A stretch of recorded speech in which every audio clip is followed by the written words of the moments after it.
बहू, अरे ओ बहू, अरे खाना बना कि नहीं बना? अरे कितना और टाइम लगेगा, हम कब से इंतजार कर रहे हैं। 8 बजे हम सबको खाने का टाइम होता है, तुमको कितना टाइम और लगेगा? बहू, ओ बहू।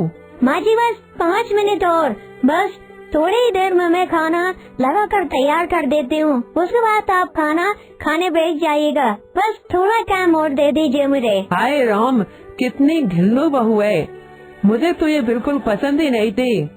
मैंने तो मना ही किया था, लेकिन इनको पता नहीं इसमें ऐसा क्या देखा जो इसको एक ब्याह कर ले आए। खाना भी टाइम पर नहीं देती है मुझे। सावित्री, तुम हमेशा बहू को ताने क्यों मारती हो? वह जैसे भी है बहुत अच्छी है, और वैसे भी रोज रोज कहाँ लेट होता है खाना, आज ही हुआ है। तुम इतना गुस्सा क्यों करती हो उस पर, बताओ। लो जी, आ गए अपने बहू के वकील बनकर। अरे नहीं जी, हम कहाँ आपके बहू पर इतना गुस्सा हो रहे हैं, कहाँ ताने मार रहे हैं, खाना ही तो मांगा है साहब। देखो सावित्री, मेरा कहने का मतलब वो नहीं था।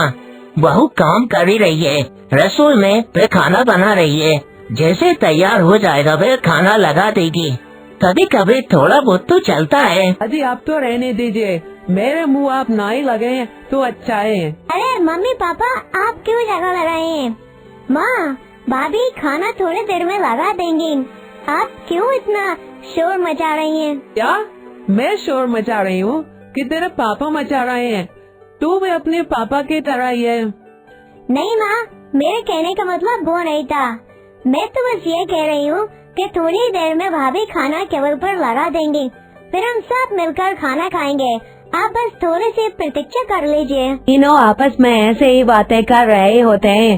सावित्री का स्वभाव थोड़ा तेज होता है, वह हमेशा ही बहू को ताना मारा करती है, लेकिन आरती का स्वभाव कोमल और प्रेम से भरा होता है। वह अपनी सास की बात का बुरा नहीं मानती है। वहीं वह तीनों आपस में बातें कर रहे होते हैं, वहीं दूसरी तरफ आरती खाना बनाने में व्यस्त होती है। जैसे ही खाना बनता है, वह उन तीनों लोगों से कहती है, चलिए सब खाने के लिए आ जाइए, मैंने खाना बनाकर तैयार कर लिया है, अब मैं टेबल पर खाना लगा देती हूँ। आरती टेबल पर खाना लगा देती है। थोड़ी ही देर बाद उसके ससुर, माँ जी और उसकी ननद आके टेबल पर बैठ जाते हैं और वह खाना शुरू करते हैं। सभी लोग खाना खा रहे होते हैं, लेकिन सावित्री अपनी आदत से मजबूर उस खाने में फिर से बहू को ही ताना मारने लगती है। अरे ये कैसी रोटियाँ बनाई हैं और ये दाल कैसी बनाई है, बिल्कुल भी इनमें स्वाद नहीं है। तुम आखिरकार अच्छा खाना बनाना कब सीखोगी? माँ जी, दाल क्या सच में इतनी अच्छी नहीं है? पापा जी आप खाकर बताइए तो। अरे सावित्री, क्यों नखरे कर रही हो? इतनी अच्छी दाल और इतनी स्वादिष्ट रोटी इतनी अच्छी लग रही हैं, फिर भी क्यों नखरे कर रही हो? अच्छा जी, क्या मैं नखरे करती हूँ?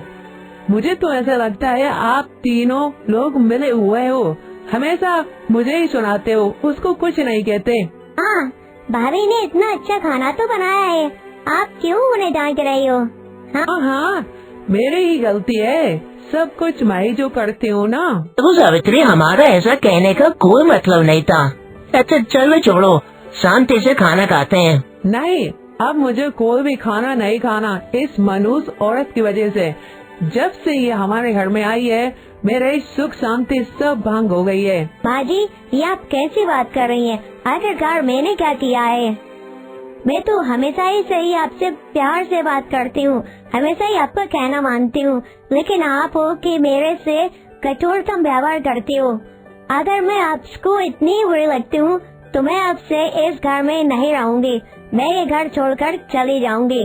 आरती रोते रोते अपने कमरे में आ जाती है और वह पलंग पर बैठकर रो रही होती है और कहती है, आज जब ये शहर से घर आएंगे तो मैं इनसे कह दूंगी कि अब मुझे और इस घर में नहीं रहना।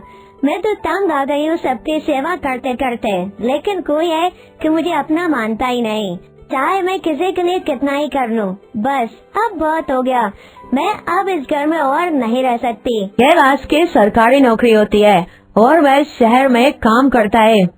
शाम को जब कैलाश घर आता है आरती कैलाश को सारी सच्चाई बताती है और सारी बात बताने के बाद कैलाश कहता है, ठीक है, तुम चिंता मत करो। अगर ये लोग तुम्हें अपना नहीं समझते हैं और तुम अब इनके साथ नहीं रहना चाहती हो तो हम सुबह ही शहर चलेंगे। शहर में मेरा फ्लैट पैसे भी खाली है तो हम वहाँ पर आराम से रह सकते हैं। तुम चिंता मत करो। एक काम करो, तुम पैकिंग करो, मैं माँ और बाबूजी को इसके बारे में बताकर आता हूँ।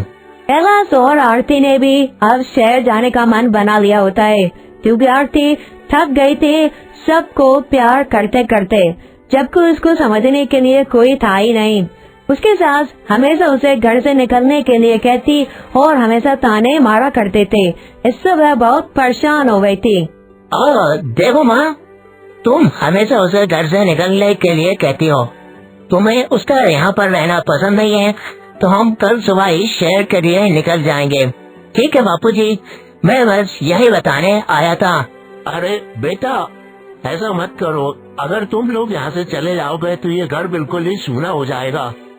ऐसा मत करो। हम क्या करें बापूजी, माँ को यहाँ आरती का रहना पसंद ही नहीं है। ऐसे में मैं क्या कर सकता हूँ बताइए।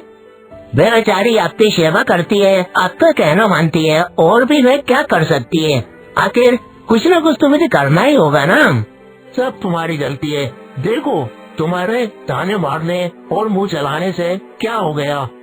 बहू अब घर छोड़कर जा रही है, देखो। कैलाश इतना कहकर वहाँ से चला जाता है। कैलाश के पापा और उसकी बहन की कोई भी गलती नहीं होती है। वह हमेशा आरती से बहुत ही अच्छी तरीके से व्यवहार करते हैं, लेकिन उसके सास ही हमेशा उसे ताना मारा करती है। इसी से तंग आकर कैलाश और आरती अब इस घर को छोड़कर जाने वाले होते हैं। सुबह होती है और कैलाश ने टैक्सी बुला ली होती है और वह अंतिम बार अपने मम्मी पापा को विदाई बाय बोलने वाला होता है। ठीक है बापूजी, तो अब हम चलते हैं। वैसे भी यहाँ रुकने का कोई मतलब नहीं बनता। क्या पापा जी, अब मैं यहाँ से चलती हूँ। मेरा तो यहाँ से जाने का मन नहीं है। मैं तो आप लोगों के साथ ही रहना चाहती हूँ। आप लोगों के बिना तो मुझे बहुत बुरा और सूना सूना लगेगा, लेकिन मैं क्या करूँ। माँ जी का मेरा यहाँ रहना पसंद ही नहीं आता। माँ जी को तो मैं बिल्कुल पसंद ही नहीं हूँ, इसलिए मैं यहाँ रहकर भी अब क्या ही कर सकती हूँ। बेहतर हुआ कि मैं अब यहाँ से चले जाऊँ। ठीक है पापा। अपने बहू और बेटा को घर से जाते देख सावित्री अचानक भावुक हो जाती है और उसे एहसास होता है कि जब से उसकी बहू इस घर में आई है तब से उसका घर नहीं स्वर्ग बन गया है। बहू, मुझे माफ कर दे। तू मेरी सबसे अच्छी बहू है और मैं अब तुझे ताने नहीं मारा करूँगी। बहू, मुझे माफ कर दे। तू इस घर को छोड़कर कहीं मत जा। क्या माँ, आप सच कह रही हो? हाँ बहू, तेरे बिना तो मेरा मन ही नहीं लगेगा। तू इस घर को छोड़कर कहीं मत जा। ऐसे ही जाते जाते टाइम पर सावित्री अपने बहू और बेटा को रोक लेती है और वे बताती है कि वह भी उन दोनों से बहुत प्यार करते हैं। आरती भी अपने सास, ससुर और नंद से बहुत प्यार करती है, इसलिए वह अपने सास के कहने पर घर पर ही रुक जाती है और अब से